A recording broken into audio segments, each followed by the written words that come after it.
Welcome to today's episode where we're tackling a topic that's been causing real concern across the adoption community, the recent cuts to the Adoption and Special Guardianship Support Fund, known as the ASGSF.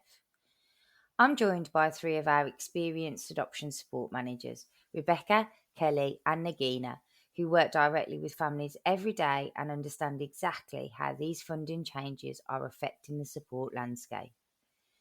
Together, we'll unpack what these cuts actually mean in practical terms, explore why voluntary agencies like Adoption Focus are positioned differently than local authorities, and crucially, we'll talk about the ongoing support that remains available to families throughout their adoption journey. So can you briefly explain what the ASGSF is and how has it supported adoptive families up to now? The ASGSF is a pot of money that central government makes available to regional adoption agencies to allow them to source therapeutic support for families. So way back when I was certainly an adoption support social worker, there was a postcode lottery about what provisions families could access for their children. It was just about whatever the local authority provided. And so this was brought in to try to tackle that, so that there was a better breadth of support for children. And so it started off just as a pot for adopted families, and then it grew recently to include special guardianship families as well. So what are the recent changes to the fund and why are they happening? So the changes really relate to something called the fair access limit, which is how much money is made available per child. Right. So the Department of Education has committed to maintaining the level of budget it made available. I think about 50 million, something like that. Okay. But because there's more people accessing it, they've had to reduce down per head what's available. So it went from a ring-fenced amount for a specialist assessment of 2,500 and then also £5,000 to then access the therapy. Okay. It's been reduced now to £3,000 all in. So that includes if you need a specialist assessment and then also the therapies then after that. So there has been quite a reduction, and also at extremely short notice. I think this is one of the things that providers and local authorities are struggling with, is that there was no warning of this, and it was just announced and then came into immediate effect. So everybody's kind of working out now what that looks like, what that means, what can still be provided. And so everybody's sort of trying to adjust to those changes. That sounds really difficult. And I think although this is a hard conversation to have, it's important that we are honest and open with families. So thinking really, I suppose, about how those changes you've just mentioned might affect adoptive families who rely on the fund or were planning to use it. And Kelly and Nagina, I don't know if kind of in your work you've got anything you wanted to add to that either. Yeah, I think this is a conversation that we had recently, isn't it, Rebecca, about how it's going to impact families. And although some families that I'm working with, they've got funding until October, it's the concern what's going to happen after that. Mm-hmm. And these families are really reliant on this fund to get that support in. And it's really worrying that come autumn time, we won't have a clue ourselves what support we can put in or where they're going to get that support from. And it's leaving a lot of families in limbo, really, isn't it? And in crisis, I'd say. Yeah, it is. I mean, I know that there's a lot of innovative work going on. I've seen circulars come from local authorities that they are, really are trying to look at what they can offer, what they can provide. For example, can group work be a better and more effective use of a smaller kind of pot of money? So people are trying to think about ways of innovating and the ways in which they can still support families. But it's really difficult when, like Nagina says, we just don't know what the long-term plan is at the moment. So as I say, we know where we stand up until March next year, but we're waiting for more announcements to know what that looks like. And I think, it is worrying for families that even at the £5,000 limit, therapy input could still be quite stop-start. Money would be used up, and then families would have to wait then for the next financial year to start again. So we already knew it wasn't perfect for families. So, to reduce it down even more, it is concerning. And I know parents are making a decision between their own therapy, maybe like DDP for parents, and then therapy for the child, for example. So they're having to make decisions about which therapy they're going to go along with, which is a difficult and impossible decision to make. When it's been assessed that both are needed. Absolutely. I suppose then, with that in mind, what are the messages that you have for families who are feeling anxious or unsure? So I suppose we at Adoption Focus want to reassure our families that our adoption support service isn't reliant and dependent upon ASGSF income. So whilst we do small amounts of work through the fund, it's not how we build our adoption support service. So in terms of everything we've always been able to offer, right from universal support groups, social events, peer group, and also our one-to-one support. If somebody's got a support worker that they're working with, maybe on a school issue or maybe some parenting advice, something like this, there is no change to any of that. So that's, I suppose, the first thing we want to reassure people on. So I know that there's a lot of lobbying of the government going on at the moment. So, we really hope that the government is listening to the experiences of adoptive families. We know that there's a petition going on, that there's already been a demonstration in London. I know that there's an open letter being written to Rachel Reeves, the Chancellor. So, there is hope that, whatever the plan is, we will find out about it soon, and this will give people a lot more reassurance. There isn't a view from the government that help isn't needed. It's just that there's just more children needing it. So that's kind of, it's not being withdrawn because they're saying it's not a necessary service. So we just hope that they're listening, and that we'll find out what next year and beyond looks like sooner rather than later. So out of a difficult time, I think there are some positive messages that agencies are advocating for families, recognise the importance, and that actually a lot of what we offer at Adoption Focus isn't reliant on that fund. And Kelly, I wondered if you could let us know the different types of support that are available to families in your adoption support team. Yeah, we're really lucky to have a really diverse mix of passionate staff who are really skilled and come from a variety of backgrounds, who undertake lots of different sorts of support work with our families. So we do a lot of group activities and activity days, but we also do a lot of one-to-one parenting support and some direct work with young people and children. Most of our team are trained in dyadic developmental psychotherapy or theraplay and other sort of therapeutic trauma-informed interventions and support. We're really creative and open to whatever support families are asking for, really. So we try to meet whatever need is presented. We work a lot with schools and we do schools training. We work with extended family to help them understand the needs of the children. It's quite a range. Yeah, I think it's just trying to, like Kelly said, that flexible, responsive service with somebody that understands what parents are going through, and right from early doors, right from first meeting a child, right through to could be 10 years post-adoption or whatever it is. We don't set limits on when you can contact us or say, oh, sorry, you're not our responsibility anymore. We do really try to listen to what parents are saying and adjust and adapt our service as the needs of our families change and evolve.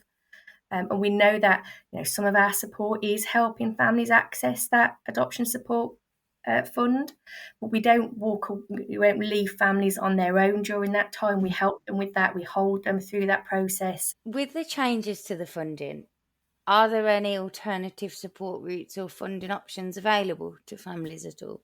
So it is a bit complicated when we're thinking about therapeutic support for specifically adoption issues. There is legislation around that says about who is allowed to fund it and who can provide it. Right. So at the moment, exclusive adoption therapy work isn't allowed to be privately funded by an individual. Okay. I know there's questions being asked about that. Is that fair? Is that actually discriminatory to adoptive families? So there is a conversation that's taking place. I think the lines are quite blurry about what's an adoption issue and what's not. Adoption could permeate through many aspects of life.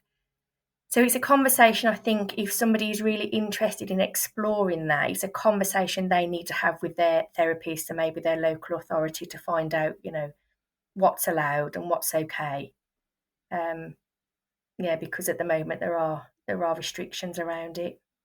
It's all really complicated, isn't it? And I think it would be really helpful if we made it as simple as possible as we can for families. So where do they start if they feel unsure, they want help? Where's the start line for that? Give us a call. Contact the adoption support duty phone number, and we'll do what we can to offer support advice or signposting. Brilliant. That's a way to make it much simpler, isn't it, in a complicated world? In the current system, I suppose, with financial constraints and changes, is there any advice that we've got for how adoptive parents can advocate for their children? Well, the starting point, if we're thinking about accessing support through a local authority or regional adoption agency, is the starting point for them is their assessment of need and an adoption support assessment of need. So that's a tool where a parent can meet with a local authority social worker and really talk about the needs of the children and really advocate for them at that point. As I said, there's lots of lobbying and campaigning going on a wider sense about really, making the government think about the needs of adopted children and what they need and what their futures look like. So there are those kind of more broader things that people can do. We can help parents advocate. It can feel like a very lonely journey, and if you're trying to have conversations with professionals and you feel like you're a bit on your own in that, we can support in those conversations, helping people understand the needs of your child. Again, just so you don't feel like on your own when you're doing that. I think some of the best support as well can sometimes come from other adopters, can't it? And we do lots to sort of try to link adopters up with other adopters through our Adopters Together group on Adoptiverse and other things. And quite often adopters can get really good advice from one another because they've been there and have done that and are living it. So we can also help to link people up in that. What is your advice? Coming to you guys as the experts, but what's your advice for adoptive families feeling overwhelmed by all of these system changes? Reach out and talk to us. If you're feeling overwhelmed, come to us, let us see if we can do anything to assist with that. If you're confused about the process, or if you're struggling to adjust to being a parent, or if your child's doing something that you just want to check out what they're doing, come and talk to us. You don't wait for things to be a crisis before you reach out to somebody. Yeah. And I think it's not to worry about not being able to access this fund, because we'll be there to kind of have them conversations with you to support you in that moment as well, and offer the services that Kelly said, what we offer. They don't go away. We've still got that support package for you. And I think it's, we're just kind of be there holding your hand along the way until we get there, really. Have you got a minimum or a maximum threshold in adoption support? So are there kind of challenges or questions that families have that might be too small to come to you for advice, or problems that are too big to get support from you? No, nothing too small, nothing too big. There is no threshold, even if it is just to have someone on the phone, just to talk to, just to rant, just to offload, reflect with. That's what we're there for. There's no question as such, like a silly question or any worry that they have, anything they want to talk about. That's what we're here for. And I think maybe we could say not every child is going to need that specialist long-term therapeutic intervention. You know, we children's needs grow and evolve over their life course, and we do see families, they dip in and dip out and they get some life story work, and maybe that's enough for that time. And so I think, I suppose, just to manage people's worries if they think, oh my God, my child's going to be completely left and there's going to be nothing. You know, certainly at the moment, there are services available, and you can still receive support. That's a really interesting point, I think, Rebecca, actually, that not every child will need intensive intervention or support, and it could be along the lines of life story work. And Kelly, I know that you've mentioned to me before about therapeutic life story work, and I wondered if you could just talk a little bit about that, please. Yeah, we're really lucky that we've got a lot of people on our team that are really passionate about doing therapeutic life story work, or something called More About Me work with young people and their parents. We also offer therapeutic life story work consultations or conversations where adopters they meet online with one of our workers and talk through child's history and how they might share that with a child. So for a therapeutic life story work consultation, you don't necessarily need an allocated worker. You can just come to us for that. And there's lots of other things that we can do without you having an allocated worker. It's sort of tier 1 low-level support. So, just in terms of from Adoption Focus, and we will put some links in the bio to signposting families to websites, etc., that might be helpful. But are there any upcoming events or groups or resources that you know of that would be helpful for families to access? Yeah, we have quite a full calendar. I mean, we just this Saturday, we had our summer picnic, which invited families to come together, which, like Kelly talked about, gives families the opportunities to continue their support networks, specifically around, adoption families that might get your situation that other families might not get in the same way. So yeah, a host of social events that will be coming up over the summer, and the ongoing scheduling of our Twilight training spotlight sessions. They run monthly. We've got Adopters Together, which Nagina heads up, which is a peer support group. Different topics are kind of thought about and explored each month, but everybody's welcome to come along to that. And that we have our ongoing Safe Base programme, which gets scheduled, 3-4 times a year. Our Safe Base for teenagers, we get that twice a year. So there's a huge rolling programme of opportunities for training, for connections, for linking in with people. Just to keep you linked in with the agency. To keep you linked in. And I think for me, the overriding message really that I've had from the three of you today has been, yes, it is difficult. Yes, there are challenges, but actually it doesn't matter how small, how big, whether it's funding related or not, we'll be there every step of the way. That's a wrap on today's discussion about the ASGSF funding changes. A huge thank you to Rebecca, Kelly and Nagina for sharing their expertise and helping us understand both the challenges and the continuing opportunities for support that families can access. The landscape may be shifting, but what remains constant is our commitment to supporting adoptive families for life. If today's conversation has raised questions for you, or if you'd like to know more about the support available through Adoption Focus, we'd love to connect with you. Drop us a line at podcast@adoption-focus.org.uk. We really do want to hear from you.